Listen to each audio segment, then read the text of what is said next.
दर्शकों ब्रेक तो बाद तुहाडा स्वागत है। जीरा साहब हुण साडे दर्शकां नूं दस्सो अज दे दिन दी इतिहासक अहमियत। सिख इतिहास के हवाले नाल 1761 च जदों एक पासे घल्लूघारा वरताया, अब्दाली ने हरमंदर साहिब नूं ढाह ढेरी कीता, बारूद के कुप्पियां दे नाल उड़ाया, अकाल तख्त और सारा लैवल कर दिता जी।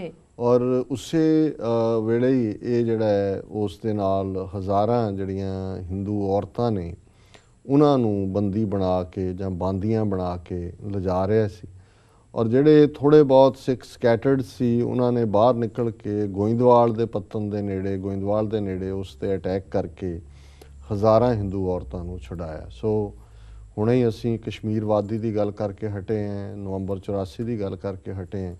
तो जदों असीं हिस्टरी के उन्हां पिछले चैप्टर्स वाल देखते हैं कि असीं की सी, कित्थे उस धरती के उत्ते मोड़ी बाबा कच्छ वालिया रन जांदी बसरे नूं, बसरा, बगदाद, गजनी, जिथे उस धरती की अजमत नीलाम हुंदी सी टके टके च।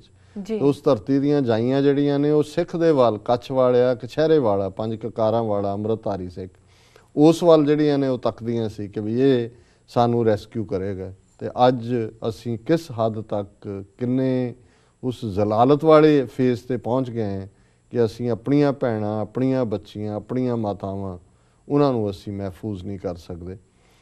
1914 ਦੇ ਵਿੱਚ ਅੱਜ ਦੇ ਦਿਨ ਗੁਰਦਿੱਤ ਸਿੰਘ ਸਰਹਾਲੀ ਕਲਾਂ ਨੇ ਇੱਕ ਜਹਾਜ਼ ਕਾਮਾਗਾਟਾ ਮਾਰੂ ਜਿਹੜਾ ਹਾਂਗਕਾਂਗ ਤੋਂ ਚਾਰਟਰਡ ਸਮੁੰਦਰੀ ਜਹਾਜ਼ ਵੈਨਕੂਵਰ ਤੱਕ ਕੀਤਾ ਹੈ ਔਰ ਇਹਦਾ ਪਿਛੋਕੜ ਇਹ ਹੈ ਕਿ 19ਵੀਂ ਸਦੀ ਦੇ ਅਖੀਰ 'ਚ ਸਿੱਖ ਬਾਹਰ ਨਿਕਲਣੇ ਸ਼ੁਰੂ ਹੋਏ, ਕੈਨੇਡਾ ਦੇ ਵਿੱਚ ਵੀ ਆ ਗਏ, ਹਾਂਗਕਾਂਗ, ਮਲਾਇਆ, ਦੂਸਰੀਆਂ ਥਾਵਾਂ 'ਤੇ ਤਾਂ ਪਹਿਲਾਂ ਹੀ ਪਹੁੰਚ ਗਏ ਸੀ ਜੀ, ਸਿੰਗਾਪੁਰ।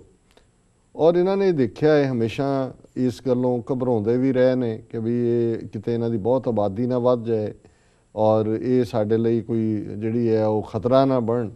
ਸੋ ਇੱਕ ਸਟੇਜ 'ਤੇ ਉਹਨਾਂ ਨੇ ਈਵਨ ਇਹ ਵੀ ਪਲਾਨ ਕੀਤਾ, ਬ੍ਰਿਟਿਸ਼ ਕੋਲੰਬੀਆ ਦੇ ਵਿੱਚ ਇਹ 1911-12 ਪੀਰੀਅਡ ਦੀ ਗੱਲ ਹੀ ਹੈ ਕਿ ਸਾਰੇ ਜਿਹੜੇ ਸਿੱਖ ਨੇ ਕੈਨੇਡਾ ਦੇ, ਕਿਉਂਕਿ ਜਦੋਂ ਪੰਜਾਬੀ ਕਹਿੰਦੇ ਨੇ ਉਹਨਾਂ ਦੇ ਵਿੱਚ ਆਲਮੋਸਟ ਸਿੱਖ ਹੀ 90% 95% ਹੁੰਦੇ ਸੀ, ਕਿ ਇਹਨਾਂ ਸਾਰਿਆਂ ਨੂੰ ਇਕੱਠੇ ਕਰਕੇ ਹੰਡੂਰਸ ਦੇ ਵਿੱਚ ਭੇਜ ਦਿੱਤਾ ਜਾਏ ਸਾਊਥ ਅਮਰੀਕਾ 'ਚ। ਸਿੱਖਾਂ ਨੂੰ ਪਤਾ ਲੱਗ ਗਿਆ ਫਿਰ ਕਿਵੇਂ ਪ੍ਰਿੰਸੀਪਲ ਤੇਜਾ ਸਿੰਘ ਜਿਹੜੇ ਸੰਤ ਅਤਰ ਸਿੰਘ ਮਸਤੂਆਣੇ ਵਾਲਿਆਂ ਦੇ ਸ਼ਰਧਾਲੂ ਸਨ, ਇੱਥੇ ਆਏ ਸੀ ਕੋਲੰਬੀਆ ਯੂਨੀਵਰਸਿਟੀ ਪੜ੍ਹਨ, ਇੱਥੋਂ ਹਾਰਵਰਡ ਉਹ ਗਏ, ਉਹਨਾਂ ਨੇ ਪੂਰੀ ਲੌਬੀ ਕਰਕੇ ਉਹ ਮੂਵ ਤਾਂ ਰੁਕਵਾਇਆ। ਫਿਰ ਉਹਨਾਂ ਨੇ ਕੈਨੇਡੀਅਨ ਗਵਰਨਮੈਂਟ ਨੇ ਇਹ ਕਾਨੂੰਨ ਬਣਾ ਦਿੱਤਾ ਕਿ ਸਿਰਫ ਉਹੀ ਕੈਨੇਡਾ 'ਚ ਐਂਟਰ ਕਰ ਸਕਦਾ ਹੈ ਜਿਹੜਾ ਆਪਣੇ ਓਰੀਜਨ ਤੋਂ ਸਿੱਧਾ ਡਾਇਰੈਕਟ ਆਏ। ਜੇ ਕੋਈ ਰਾਹ ਦੇ ਵਿੱਚੋਂ ਸ਼ਿਪ ਬਦਲ ਕੇ ਆਇਆ ਜਾਂ ਜਹਾਜ਼ ਬਦਲ ਕੇ ਆਇਆ ਉਹਨੂੰ ਜਿਹੜਾ ਉਹ ਲੈਂਡਿੰਗ ਰਾਈਟ ਨਹੀਂ ਹੋਏਗਾ।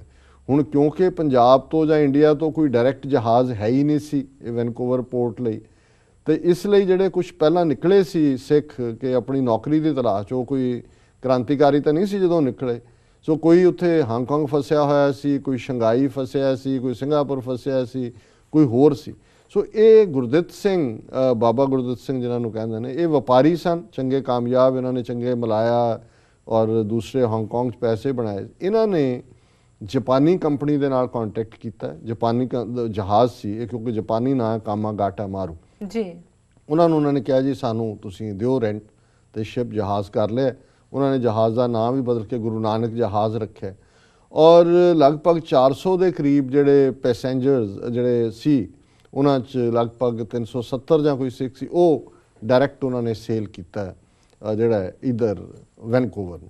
ਹੁਣ ਜਦੋਂ ਵੈਨਕੂਵਰ ਪਹੁੰਚ ਗਏ ਲਾਅ ਉਹਨਾਂ ਨੇ ਫੁੱਲਫਿਲ ਕਰਤਾ, ਹਾਲਾਂਕਿ ਲੇਟ ਹੋ ਗਿਆ ਮਹੀਨਾ ਡੇਢ ਮਹੀਨਾ। ਇੱਥੇ ਉਹਨਾਂ ਨੇ ਉਤਰਨ, ਉਹਨਾਂ ਦੀਆਂ ਜਿਹੜੀਆਂ ਅਗਨ ਬੋਟਸ ਸੀ, ਫਾਇਰ ਬੋਟਸ, ਉਹ ਆ ਗਈਆਂ, ਵਾਪਸ ਭੇਜਣਾ ਜੀ। ਫਿਰ ਵੈਨਕੂਵਰ ਦੇ ਸਿੱਖ ਲੋਕ ਹੈ ਜਿੰਨੇ ਸੀ, ਉਹਨਾਂ ਨੇ ਇੱਕ ਅੰਦਰੋਂ ਪਲਾਨ ਕੀਤਾ। ਉਹਨਾਂ ਨੇ ਕਿਹਾ ਜੀ ਇਹ ਤਾਂ ਅੰਦਰ, ਔਰ ਅੰਦਰੋਂ ਜਿਹੜੇ ਸਿੱਖ ਸੀ ਜਦੋਂ ਅਗਨ ਬੋਟਸ ਆਈਆਂ ਉਹਨਾਂ ਨੇ ਅੰਦਰੋਂ ਕੋਲੇ ਗਰਮ ਦੂਜਾ ਉਹ ਵੀ ਲੜਦੇ ਰਹੇ। ਉਹਨੂੰ ਕਿਹਾ ਵੀ ਤੁਸੀਂ ਸਾਨੂੰ ਕਿੱਦਾਂ ਨਹੀਂ ਉਤਰਨ ਦਿੰਦੇ। ਵੈਨਕੂਵਰ ਦੇ ਸਿੱਖਾਂ ਨੇ ਪਲਾਨ ਕੀਤਾ ਕਿ ਵੀ ਜੇ ਇਹਨਾਂ ਨੂੰ ਇਹ ਨਹੀਂ ਦਿੱਤਾ ਇਹਨਾਂ ਨੇ ਤਾਂ ਅਸੀਂ ਸਾਰਾ ਸ਼ਹਿਰ ਸਾੜ ਦੇਣਾ। ਔਰ ਨਤੀਜੇ ਦੇ ਤੌਰ 'ਤੇ ਫਿਰ ਇੱਕ ਐਗਰੀਮੈਂਟ ਜਿਹਾ ਉਹਨਾਂ ਨੇ ਸਟ੍ਰਾਈਕ, ਉਤਰਨ ਵੀ ਨਹੀਂ ਦਿੱਤਾ। ਉਹ 'ਚ 8-10 ਉਤਰੇ ਜਿਨ੍ਹਾਂ ਨੂੰ ਉਹਨਾਂ ਨੇ ਪਤਾ ਨਹੀਂ ਕਿਸ ਬਿਨਾਂ ਥੱਲੇ ਬਾਕੀਆਂ ਨੂੰ, ਪਰ ਉਹਨਾਂ ਨੇ ਕਿਹਾ ਜੀ ਅਸੀਂ ਸੇਫ ਜਿਹੜਾ ਇਹਨਾਂ ਸਾਰਿਆਂ ਨੂੰ ਵਾਪਸੀ ਦਾ ਅੰਦਾਣਾ ਜੋ ਨੀਡਸ ਨੇ ਉਹ ਦਿਆਂਗੇ, ਇਹ ਵੋ ਕਰਕੇ ਚਲੋ ਉਸ ਦੇ ਥੱਲੇ ਗਏ। ਹੁਣ ਇਹ ਜਿਹੜਾ ਉਦੋਂ ਕਾਮਾਗਾਟਾ ਮਾਰੂ ਵਾਪਸ ਬਜ ਘਾਟ ਦੇ ਕੰਢੇ 'ਤੇ ਕਲਕੱਤੇ 'ਚ ਪਹੁੰਚੇ ਔਰ ਉਹਦੇ ਉਹਨਾਂ ਨੇ ਗੋਲੀ ਚਲਾ ਦਿੱਤੀ। ਗੁਰੂ ਗ੍ਰੰਥ ਸਾਹਿਬ ਦਾ ਸਰੂਪ ਸੀ, ਸਿੱਖਾਂ ਨੇ ਕਿਹਾ ਸੀ ਗੁਰਦੁਆਰਾ ਸਾਹਿਬ ਜਾਣਾ ਕਲਕੱਤੇ। उन्होंने और उहदे च मारे गए दर्जनां सिख, बहुत सारे गिरफ्तार किए और गुरदित सिंह कामागाटा मारू दे जिहड़े सी मेन उसनूं प्लान करने वाले वो स्लिप कर गए। फिर 8-9 साल वो रूह पोश रहे, फिर गांधी के कहने तो उन्होंने ननकाना साहब जिहड़ा उत्थे जाके सरेंडर किया।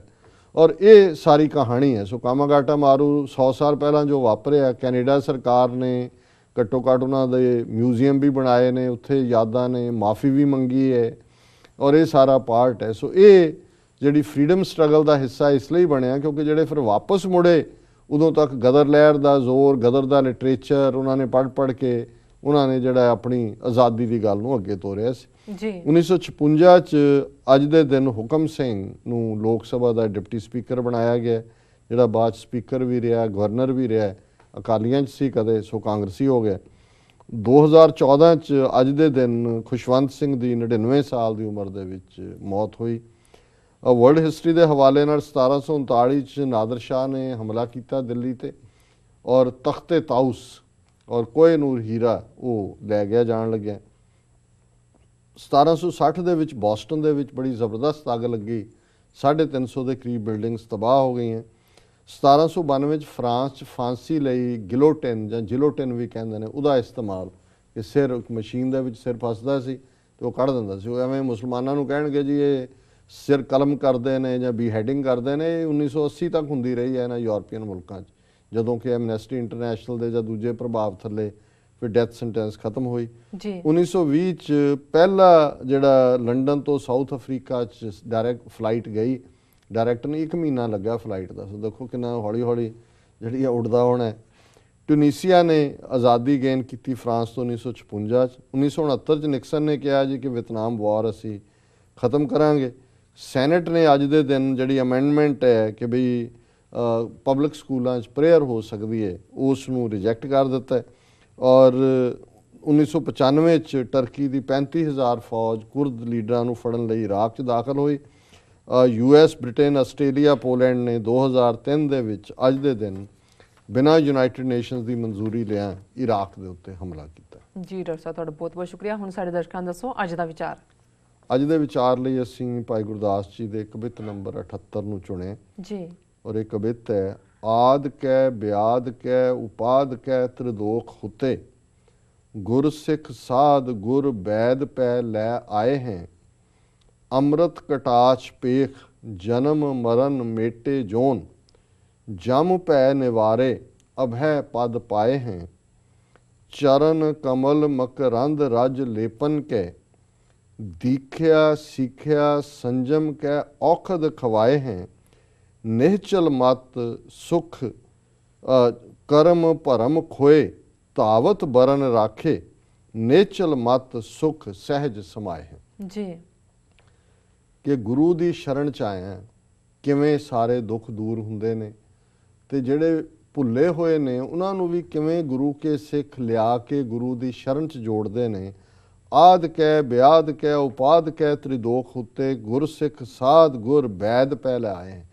कि गुरु डॉक्टर गुरु वैद दे कोल सिख उन्हां नूं लै के आंदे ने। आद व्याद उपाद जिन्हां दी फिजिकल साइकिक मैंटल ये तीनों किस्म दीयां बीमारियां जिहड़े इहदे तो सफ़र करदे ने उन्हां नूं गुरु के सिख जिहड़े ने वो लै के आउंदे ने गुरु वैद दे कोल। ते फिर की हुंदा है? अमृत कटाक्ष पेख, गुरु दी अमृत भरी अख कटाक्ष देखना कहंदे ने। जदों उन्हां दे पैंदी है जन्म मरण मेटे जोन, उन्हां दे जन्म मरण कट्टे जाते हैं। जम पै निवारे अभय पद पाए, उन्हां च मौत का डर खत्म हो जाता है, वो अभय पद वो निडर हो जाते हैं, फीयरलैस हो जाते हैं। चरण कमल मकरंद रज लेपन के, फिर वो जिहड़े ने उस गुरु के चरणों के नाल उस रस दे नाल मकरंद दे नाल लिपट जाते हैं और उस दे नाल ही उन्होंने दीख्या सीख्या संजम के औखद खवाए हैं। उन्होंने सिक्ख्या गुरु दी और संजम जीवन दे विच यही दवाई गुरु दे प्यार दी उन्होंने मिलती है। और फिर करम भरम खोए धावत बरज रख, उन्होंने पुराने कर्म उन्होंने विचलिया भरम डाउट सब खत्म हो जाते हैं। उन्होंने मन होर किसे पासे दौड़दा नहीं। निहचल मत वो एक स्टेबल डिस्पोजिशन होंदे ने, सुख सहज समाए हैं, ਔਰ ਉਹ ਸਹਿਜ ਦੇ ਰੰਗ ਵਿੱਚ ਰੰਗੇ ਹੋਏ ਚਤੇ ਪੈਰ ਜਿਹੜੇ ਨੇ ਉਹ ਆਨੰਦ ਦੇ ਵਿੱਚ ਰਹਿੰਦੇ ਨੇ। ਸੋ ਇਹ ਅੱਜ ਦਾ ਵਿਚਾਰ ਹੈ ਜੀ। ਡਾਕਟਰ ਸਾਹਿਬ ਤੁਹਾਡਾ ਬਹੁਤ ਬਹੁਤ ਸ਼ੁਕਰੀਆ, ਤੁਸੀਂ ਅੱਜ ਦਾ ਵਿਚਾਰ ਸਾਡੇ ਦਰਸ਼ਕਾਂ ਨਾਲ ਸਾਂਝਾ ਕੀਤਾ। ਇਸ ਨਾਲ ਆਪਣੇ ਵਿਊਅਰਸ ਕੋਲ ਲੈਣੇ ਇਜਾਜ਼ਤ।